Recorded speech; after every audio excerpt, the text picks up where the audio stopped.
D-Live S7000 সার্ফেসে আমরা দেখতে পাবো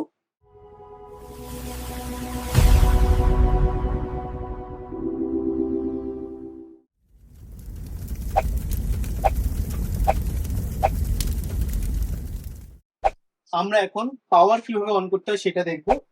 একটা প্রপারলি পাওয়ার যত অন না করলে আমাদের সারফেস বা মিক্স র্যাকের কানেকশনে প্রবলেম হতে পারে, বিকজ আমাদের মেন ইঞ্জিন হলো মিক্স র্যাক। তো আমরা মিক্স র্যাককে ফার্স্ট অন করব। আমাদের mix rack power on switch 1 and 2 on করে দিলাম।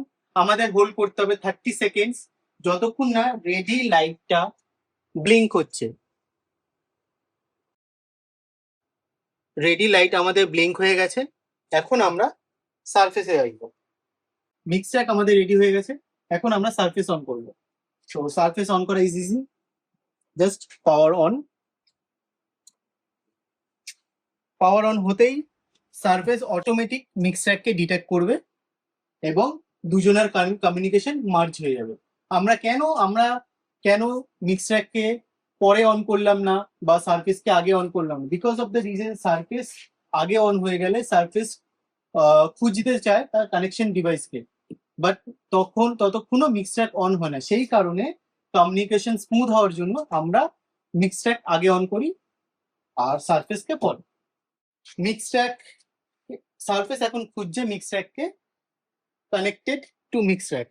সো আমাদের মিক্স র্যাক প্রপারলি ভাবে কানেক্টেড হয়ে গেছে নাকি সেটা আমাদের বুঝতে গেলে মিক্স র্যাকের পপ আপ উইন্ডো ক্লিক করব। গিগাএস এ এন্ড বি দুটো কার্ড আমাদের প্রপারলি ভাবে কানেক্টেড আছে মিক্স র্যাকে। পাওয়ার সাপ্লাই দুটো ইউনিট প্রপারলি ভাবে কানেক্টেড আছে। অডিও সিঙ্ক ক্লক হয়ে গেছে, আলট্রা এফএক্স হয়ে গেছে। তো আমরা মিক্স র্যাকের থেকে প্রপারলি ভাবে কমিউনিকেশন পেয়েছি। আমরা সারফেসে আসি। সারফেসে দেখতে গেলে গিগাএস এ এন্ড বি সারফেসে প্রপারলি ভাবে কানেক্টেড হয়ে গেছে। পাওয়ার সাপ্লাই ইউনিট একটা ইউজ হয়েছে, সেখানে একটা দেখাচ্ছে, আর অডিও সিঙ্ক অ্যাক্টিভ হয়ে গেছে। তো আমাদের surface and mix rack properly ভাবে কানেক্টেড টু ইচ আদার। আগের ভিডিওতে আমরা শিখলাম গিগাএস পোর্ট কিভাবে কানেক্ট করতে হয়, কনসোল কিভাবে সেফলি পাওয়ার অন করতে হয়, বুট আপ করতে হয়। এখন আমরা জানবো সারফেস হিসেবে। তো ফার্স্ট যারা দেখছো তাদের কাছে মনে হতে পারে it's a big huge surface, but এটা একদমই নয়, টোটালি খুব ইজি। আমরা এক এক করে আসবো। সেটা হলো ফার্স্ট আমাদের দুটো বিগ জায়ান্ট স্ক্রিন আছে। D-Live S7000 সার্ফেসে আমরা দেখতে পাবো 36 ফিজিক্যাল ফেদার, যেটিতে আমরা 128 চ্যানেলস প্লাস ম্যাট্রিক্স, বাস, গ্রুপস সবকিছু অ্যাসাইনেবল করতে পারবো। ফার্স্ট আমরা ইনকোডার থেকে আসি। আমরা এখানে দেখতে পাচ্ছি যে চ্যানেল স্ট্রিপ, যে কোনো চ্যানেল স্ট্রিপ সিলেক্ট করলে সেটির ফ্যান্টম, এটাকে হোল্ড করে রাখলে ফ্যান্টম অন, হোল্ড করে রাখলে ফ্যান্টম অফ। দেন ওই চ্যানেলের আমরা প্যাড ইউজ করতে পারি। আমরা 20 dB প্যাড আমরা ইউজ করতে পারি। বাই ডিফল্ট এটা 20 dB তে সেট করা আছে। 20 dB প্যাড, পোলারিটি ইনভার্স, চ্যানেলের পোলারিটি ইনভার্স, দেন চ্যানেলের high pass and low pass filter. High pass low pass filter just low end rumble কাটার জন্য, অ্যান্ড এটা ওভার হাইজের এয়ার ফ্রিকোয়েন্সি কাটার জন্য ইউজ করা হয় ম্যাক্সিমাম টাইম। দেন আমরা ইনসার্ট দেখতে পাচ্ছি, এটা চ্যানেলের ইনসার্ট এ এবং insert B plugins on off করার জন্য ইউজ করা হয়। লাইব্রেরিতে আমরা দেখতে পাবো যে কোনো ইকিউ বা কম্প্রেসারের প্রিসেটস, আমরা যদি কোনো ইকিউ বা কম্প্রেসারের প্রিসেট কিছু সেভ করে থাকি সেটা আমরা লাইব্রেরিতে এসে নিউ স্টোর বা রিকল আমরা করতে পারবো। সেটআপে আমরা যে কোনো সেগমেন্টের চেঞ্জেস বা কোনো কিছু চেঞ্জ করতে গেলে আমরা সেটআপে ক্লিক করে আমরা সেই সেগমেন্টের চেঞ্জ করতে পারি।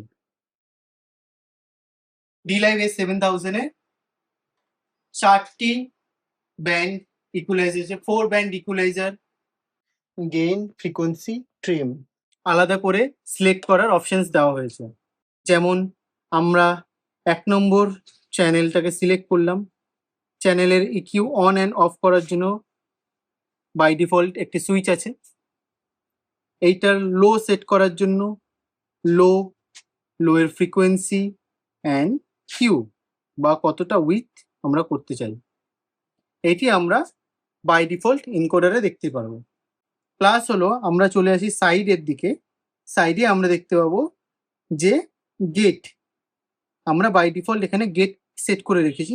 তো গেটের একটা সেগমেন্ট যেখানটা দাঁড়িয়ে গেটের ডেপথ অ্যান্ড গেটের থ্রেশহোল্ড আমরা সেট করতে পারছি, প্লাস হলো গেটটাকে অন অফ করতে পারছি। সেরকমভাবেই সেম চ্যানেলে কম্প্রেসার অন অ্যান্ড অফের সুইচ পাচ্ছি একটা, দেন কম্প্রেসারের থ্রেশহোল্ড একটা পাচ্ছি, আর রেশিও, কত রেশিওতে আমরা কম্প্রেসার স্টার্ট করতে চাইছি, এবং মেকআপ গেন, কম্প্রেসার কাজ করার পরে আমরা কতটা মেকআপ গেন দিয়ে অ্যাড করতে চাইছি। বাই ডিফল্ট 1 2 3 যে কাস্টমাইজেবল সুইচ আছে সেটিতে আমরা এই সাইডের চ্যানেল স্ট্রিপটাকে আমরা চেঞ্জ করতে পারি। সেটআপ প্রেস করব। সেটআপ প্রেস করেই আমরা সাইড উইন্ডোর সেটআপের পপআপ দেখতে পাচ্ছি। সাইড উইন্ডো সেটআপ ক্লিক করে আমরা ড্র্যাগ অ্যান্ড ড্রপ করে যে কোনো কিছু 3টে পেজের মধ্যে আমরা অ্যাড করতে পারি, দেন অ্যাপ্লাই করে দেবো।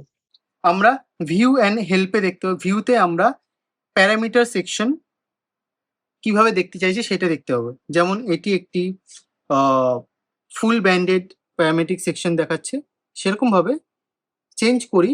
এখানে আলাদা আলাদা সেগমেন্ট দিয়ে দিচ্ছে, low filter, mid filter, high mid filter, high filter. And আমরা এনকোডার হিসাবে দেখতে পারি কোন এনকোডার কি কাজ করছে, সেইভাবে আমরা দেখতে পারি। হেল্পে আমরা এভরি ইকিউ, ডাইনামিক্স, প্রিএম সোর্স সবগুলোর একটা আইডিয়া পাবো। এটা বাই ডিফল্ট লেখা আছে, সেটার বিষয়ে আমরা জানতে পারবো, সফট কি থেকে শুরু করে এভরিথিং। আমরা মাস্টার রোটারি মিনস এটি, আমরা মাস্টার রোটারি যে কোনো প্যারামিটারকে সিলেক্ট করে আমরা সেইটাতেও চেঞ্জেস করতে পারি। যেমন আমি যদি লোয়ের ডিবি চেঞ্জ করতে চাই, আমরা মাস্টার রোটারি দিয়েও করতে পারি, প্লাস হলো লোয়ের ফ্রিকোয়েন্সি দিয়েও ডিবির লোয়ের প্যারামিটার থেকেও চেঞ্জ করতে পারি। তো মাস্টার রোটারি আমাদের কাজ করায় ইন্ডিভিজুয়ালি যে কোনো কিছু কানেক্টেড করার জন্য, যেমন কম্প্রেসার থ্রেশহোল্ড মাস্টার রোটারি দিয়ে চেঞ্জ করতে পারি। আমরা এখন দেখলাম লেফট সাইড স্ক্রিনের প্যারামিটার এবং নবসের বিষয়। আর আরেকটি জিনিস আমরা যেটা দেখছি সেটা হলো DLive 7000 এর সিগন্যাল ওয়ার্কফ্লো। সো আমরা এটা একটু ভালো করে দেখব যে কিভাবে কাজ করছে, তাহলে আমরা ভালো করে আন্ডারস্ট্যান্ড করতে পারবো সিগন্যাল ফ্লো।